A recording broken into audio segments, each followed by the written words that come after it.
But first, those vital talks in Geneva and Iran's supreme leader, Ayatollah Khamenei, who weighed in again, saying that his country would not give up its nuclear rights.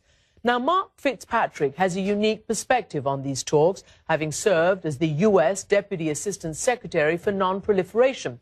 And he joins me now live from Rome. Welcome, Mr. Fitzpatrick. Happy to be here, Christian.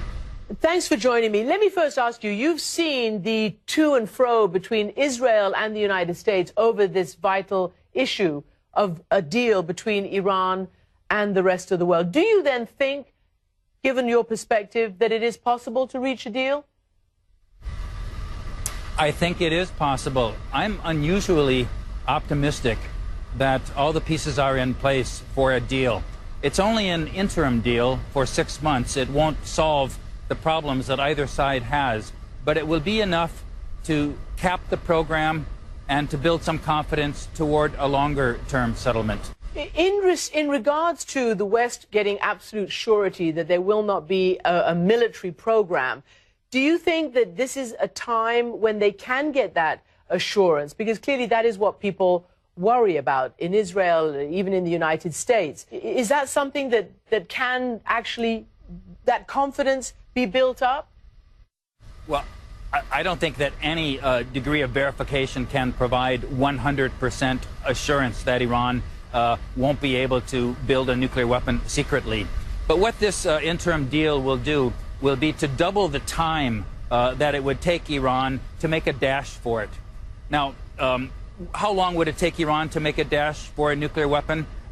I think it would take near to a year. But some calculations are shorter than that. A strictly mathematical calculation that doesn't take into account all the practical difficulties. Some of them would say that maybe a month and a half to the time where Iran would be able to produce enough highly enriched uranium for one nuclear weapon. This deal would at least double that time, and it would all be verified. So in that sense, yes, Iran's ability to produce a nuclear weapon will be more restricted than is the case today. What about the idea of the Iraq plutonium plant, the heavy water reactor, which everybody is concerned about, and some say that is something that Israel might decide to, take out that plant if it looks like it's going to properly come online and fuel be introduced. Does Iran need to verifiably simply suspend operations there, stop operations? Well, the Iraq reactor has become a new factor in these talks because it could produce a plutonium route to nuclear weapons, a route that would take a couple of years for Iran to be able to put in place. But the concern is that once the reactor goes online, which might happen in maybe a year or more, that it becomes invulnerable because nobody would want to attack it and spew radiation into the atmosphere once it goes online. So there's a dynamic in place here that says, look, you've got to stop the construction of the reactor. I don't know if Iran's going to go for that. That's one of the key issues that will be discussed in Geneva in these talks. But yes, will that be monitored if they stop the construction? They would have to agree to additional monitoring beyond that which the International Atomic Energy Agency today is carrying out.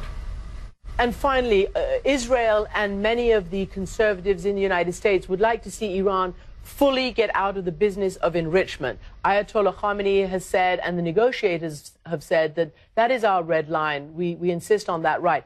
Is it even a starter that you think Iran would give up enrichment altogether? It would be ideal if Iran would give up enrichment, and it's called for in numerous Security Council resolutions that it suspend enrichment. But anybody who knows anything about Iran knows that that's an impossibility. Iran is just simply not going to capitulate, no matter how many sanctions they face. They're not going to knuckle under. There's going to be some enrichment at the end of the day of any deal that's done. That's as clear as day. And the question is, how much enrichment? How carefully will it be monitored? What will be the time that it would take Iran to build a nuclear weapon if they decided to go for broke? And the whole point of the negotiations is to try to extend that timeline beyond the maybe 1.5 months to get the fissile material to 3-6 more months. I think the negotiators are going to be able to pull a deal off that will give America enough time. Mark Fitzpatrick, thank you very much for joining me from Rome. Happy to talk to you, Christian. Thank you.